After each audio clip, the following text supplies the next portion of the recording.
Surviving the Unthinkable, the story of Flight 571.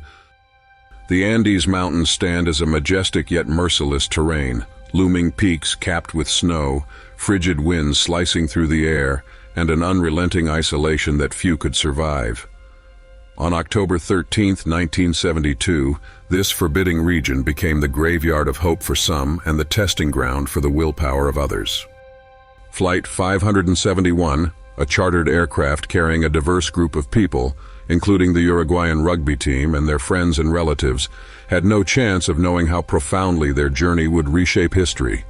What was supposed to be a joyful trip to Chile turned tragic in a matter of seconds, forever marking the Andes as a symbol of both death and miraculous survival. This is the story of resilience, the strength of community, and the ultimate test of human morality under unimaginable pressure. It's a story that forces us to confront what it means to survive, and at what cost. The ill-fated flight took off in high spirits, its passengers laughing, chatting, and dreaming of the game ahead. But as the plane ventured deeper into the mountains, treacherous weather and limited visibility spelled disaster. Pilots misjudged their bearings, and before long, Flight 571 slammed into a mountainside, breaking apart with violent force. The scene was chaos. Bodies were thrown across the icy terrain, debris scattered across the snow, and cries of pain echoed in the still, thin mountain air. Out of the 45 people on board, 12 died instantly. Those fortunate enough to survive the crash were thrust into an immediate struggle for their lives. Battered and bruised, the survivors worked quickly to tend to the injured and scavenge what little they could from the wreckage. It was a harsh awakening to their new reality, a barren wasteland of freezing temperatures and lifeless isolation. The survivors' first challenge was the sub-zero temperatures. Shelter was limited to the remains of the plane's fuselage, which they propped up as best they could, using seat cushions and salvaged materials to create makeshift insulation. All around them stretched the vast, featureless expanse of the Andes. Food was equally dire. With no way to hunt or fish, their supplies consisted of a small stash of chocolates, crackers, and wine. Every crumb was rationed, but starvation soon became a painful, looming threat. To stretch out their provisions, survivors developed painfully creative methods, such as eating strips of luggage leather.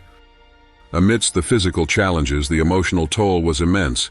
Hopes of being rescued seemed reasonable at first, but as helicopters failed to appear and no sounds of searching aircraft filled the sky, their optimism started to fade. The most devastating blow came 1 week after the crash. Desperate for signs of hope, survivors had rigged a transistor radio to follow news updates. What they heard left them shattered. The authorities had abandoned the search for Flight 571. For survivors like Nando Parrado and Roberto Canessa, the reality was unbearable. Stranded high in the snow-covered Andes with no help on the way, they were entirely on their own. Grief enveloped them as they mourned for those who had died and feared for the lives of those who remained. Doubt turned to despair. Was their struggle a futile one? For some, faith in God offered solace, while others found the strength to fight within their bonds of unity.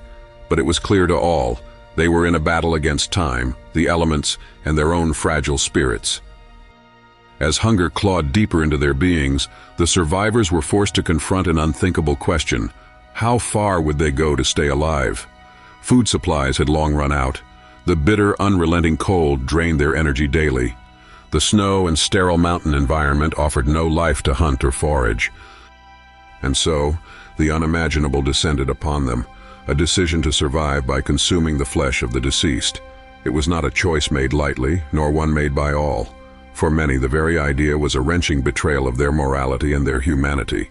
Debates lasted for hours, complicated by the survivors' Catholic faith and personal convictions. Eventually, survival instincts overpowered their reservations. With permission from the families of the deceased, they prepared to face the harrowing reality of cannibalism.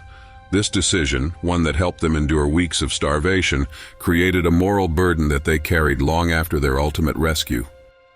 Beyond the physical hunger and freezing cold, there were the unrelenting psychological battles. Survivors were plagued by doubt and silent worries. Would they ever leave this mountain alive? Could they live with the choices they had made to endure? The nights, with their numbing winds and heavy silences, were endless trials of despair. Grieving their lost loved ones became a daily torment, as another injured survivor would succumb every few days. 18-year-old Liliana Methel, one of the few women on board, admitted it took immense strength to not lose hope entirely. Despite the severity of their circumstances, there were moments of connection between the survivors, sometimes through comforting words, prayers, or sheer determination not to lose each other. Despite the severity of their circumstances, there were moments of connection between the survivors, sometimes through comforting words, prayers, or sheer determination not to lose each other. Despite the severity of their circumstances, there were moments of connection between the survivors, sometimes through comforting words, prayers, or sheer determination not to lose each other. As weeks stretched into more than 2 months, the likelihood of surviving much longer dwindled. Yet, for all their hopelessness, Nando, Parrado, and Roberto Canessa, 2 young men driven by strength and resilience, developed a bold plan. If no one was coming to save them, they would save themselves. They identified a route leading westward, believing it might eventually guide them to civilization. Using wreckage to fashion makeshift winter gear, they prepared for what would be an arduous, life-threatening journey. The idea was dangerous yet exhilarating, a faint glimmer of hope in the darkness. On December 12, 1972, Parrado, Canessa, and a third survivor, Antonio Vizintin, began their journey. Hours turned into grueling days as the 3 trekked through snowdrifts, icy peaks, and air so thin they could scarcely breathe. Each step was laden with suffering, their bodies weak from months of starvation and physical deterioration. Despite the challenges, they pressed on. Travel conditions became so brutal that Vizintin was forced to return to the crash site with supplies, leaving Parrado and Canessa to continue the trek alone. For 10 days, they climbed mountain ridges and descended frigid valleys, moving forward when most would have collapsed. At long last, they spotted signs of human life, a distant cattle herder in the Chilean foothills. Canessa, overwhelmed, wept openly as Parrado shouted for help. The 2 men had defied all odds, and their determination had brought an entire rescue effort to life. News of the crash survivors reached authorities, who acted immediately. When helicopters touched down at the crash site on December 20, 1972, they were greeted with scenes of staggering perseverance. 16 people had clung to life in the mountains for 72 days. For those back home in Uruguay, the rescue was nothing short of a miracle. The survivors were reunited with loved ones amid a whirlwind of global attention. Though the toughest part of their ordeal was behind them, the weeks and months that followed were far from easy. As word of their survival tactics reached the public, many faced judgment and misunderstanding. The story of Flight 571 endures, not just as a tale of survival, but as a profound exploration of human strength, sacrifice, and unity. It's a reminder of the thin line separating civilization from survival instincts, and how moral boundaries bend under extreme duress. Decades later, the survivors continue to share their experiences, hoping to shed light on the challenges they faced. Through books, interviews, and films, they speak of resilience, teamwork, and faith.